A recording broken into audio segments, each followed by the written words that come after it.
భారతదేశ చరిత్రలో ఒక చీకటి అధ్యాయముంది. ఊహించుకోండి, ఒక్క రాత్రిలో ప్రాథమిక హక్కులన్నీ మాయమైపోతే, వేలాది మందిని జైల్లో పెడితే, రాజ్యాంగాన్నే మార్చేస్తే. అదే జరిగింది 1975 ఎమర్జెన్సీలో. అసలా పరిస్థితికి దారితీసిన కారణాలేంటో ఈరోజు చూద్దాం. ఈ మొత్తం కథలో కేంద్ర బిందువు ఇందిరాగాంధీ. ఒక వ్యక్తి ఒకేసారి హీరోగా, విలన్గా ఎలా ఉండగలరు? ఇందిరాగాంధీ విషయంలో కరెక్ట్గా ఇదే జరిగింది. ఒకవైపు చూస్తే 1971 యుద్ధం గెలిపించినందుకు దేశమంతా ఆమెను దుర్గా అని పొగిడింది. కాని మరోవైపు చూస్తే అదే వ్యక్తి ప్రజాస్వామ్యాన్ని ఖూనీ చేశారని నిందిస్తారు. అసలు ఒకే వ్యక్తిలో ఈ రెండు రూపాలు ఎలా సాధ్యం? విషయమేంటంటే, సొంత పార్టీ వాళ్లే కాదు, చివరకు బద్ధ వ్యతిరేకి ప్రతిపక్ష నాయకుడైన అటల్ బిహారీ వాజ్పేయి గారే ఆమెను దుర్గాదేవితో పోల్చారంటే ఆలోచించండి.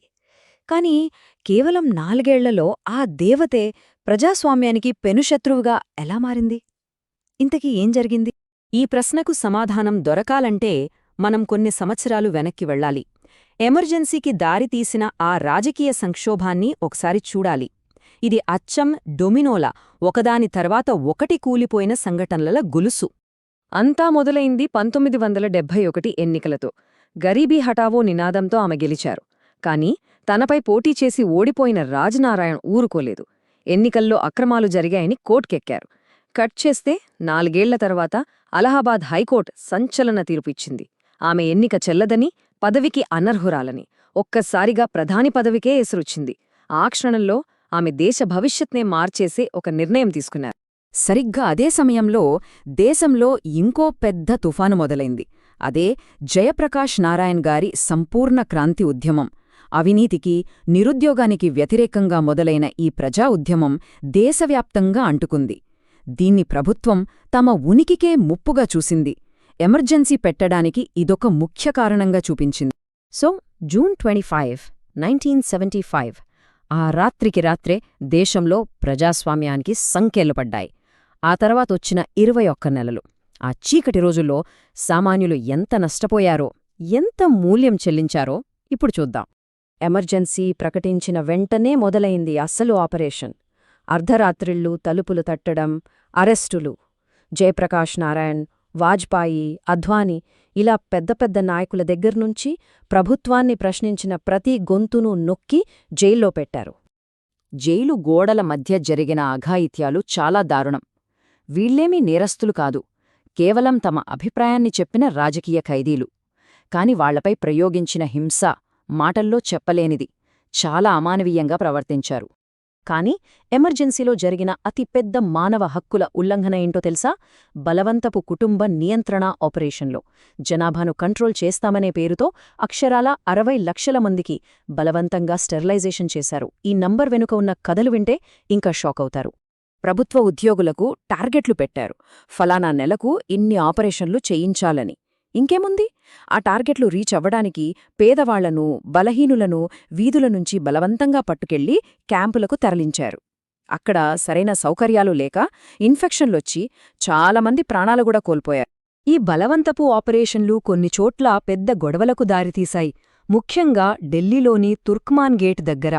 అక్కడ మురికివాడలను కూల్చేయడం, స్టెరిలైజేషన్ క్యాంపులను ప్రజలు తీవ్రంగా వ్యతిరేకించారు. దాని ఫలితంగా పోలీసులు కాల్పులు జరిపారు. చాలామంది చనిపోయారు. ఇదంతా దేశంలో జరుగుతుంటే బయట ప్రపంచానికి ఏం తెలుస్తోంది? జీరో. ఎందుకంటే మీడియా గొంతు నొక్కేశారు. ఏ వార్త ప్రింట్ చెయ్యాలన్నా ముందు ప్రభుత్వ అనుమతి తీసుకోవాలి. ఒకవైపు ఇలాంటి అరాచకాలు జరుగుతుంటే ప్రజల దృష్టిని మళ్లించడానికి ప్రభుత్వ టీవీ ఛానల్ దూరదర్శన్లో బాబీలాంటి సినిమాలు వేసి చూపించేవాళ్లు. ఇక్కడ మనందరికీ ఒక ప్రశ్న వస్తుంది. ప్రజాస్వామ్య దేశంలో ఇదంతా చట్టబద్ధంగా ఎలా సాధ్యమైంది? సమాధానం వింటే ఆశ్చర్యపోతారు. వాళ్లు చట్టాన్ని ఉల్లంఘించలేదు, చట్టాన్నే మార్చేశారు. అందులో మొదటి అడుగు 39వ రాజ్యాంగ సవరణ. దీని సారాంశం సింపుల్: ప్రధాని ఎన్నికను దేశంలో ఏ కోర్టు ప్రశ్నించడానికి వీల్లేదు. అంటే తనను పదవి నుంచి తొలగించిన హైకోర్టు తీర్పును చెల్లకుండా చేసుకోడానికే ఎత్తుగడ. ఆ తర్వాత వచ్చింది 42వ సవరణ. దీంట్లో వాళ్ళు చేసిన మార్పులన్నీ ఇన్ని కావు. అందుకే దీన్ని ఒక మినీ రాజ్యాంగం అని కూడా అంటారు. ఈ సవరణతో ప్రజాస్వామ్యానికున్న మూల స్తంభాలన్నింటినీ ఎలా కూల్చేశారో చూడండి. ఫస్ట్, ప్రాథమిక హక్కులను సస్పెండ్ చేశారు. అందుకే కదా ఎవరినైనా విచారణ లేకుండా జైల్లో పెట్టగలిగారు. సెకండ్, కోర్టుల అధికారాలను తగ్గించేశారు. దాంతో ప్రభుత్వ చర్యలను ఎవ్వరూ ప్రశ్నించలేకపోయారు. చివలిగా పార్లమెంటు పదవీకాలాన్ని పొడిగించి ఎన్నికలనే లేకుండా చేశారు. దాదాపు 21 నెలల ఈ నిరంకుశ పాలన తర్వాత దాని ముగింపు కూడా ఎవ్వరూ ఊహించని విధంగా జరిగింది.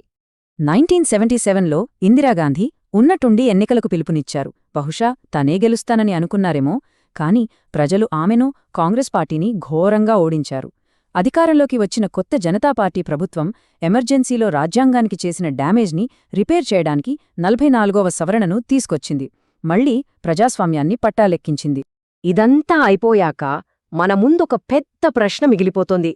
ఆ రోజుల్లో ఎమర్జెన్సీ విధించడం నిజంగా అవసరమా, లేక అది అధికారం కోసం చేసిన కుట్రనా? దీనిపై 2 రకాల వాదనలు వినిపిస్తాయి. ప్రభుత్వ వాదనేంటంటే దేశాన్ని అంతర్గత సంక్షోభం, విదేశీ శక్తుల కుట్రల నుండి కాపాడటానికే ఈ కఠిన నిర్ణయం తీసుకోవాల్సి వచ్చిందని. కాని విమర్శకులేమంటారంటే ఇదంతా అబద్ధం. కేవలం తన పదవిని కాపాడుకోవటానికి, కోర్టు తీర్పు నుంచి తప్పించుకోవటానికే ఇందిరాగాంధీ ఈ నాటకమాడారని. ఈ ఎమర్జెన్సీ కథ మనకొక ముఖ్యమైన పాఠం నేర్పుతుంది. ప్రజాస్వామ్యమనేది మనం గాల్లో దీపం పెట్టి వదిలేయగలిగేది కాదు. రాజ్యాంగం, కోర్టులు, పౌర హక్కులు, ఈ పునాదులు ఎంత సున్నితమైనవో, వాటిని చట్టం పేరుతోనే ఎంత సులభంగా కూల్చేయవచ్చో ఈ 21 నెలల చీకటి కాలం మనందరికీ ఒక పెద్ద హెచ్చరిక.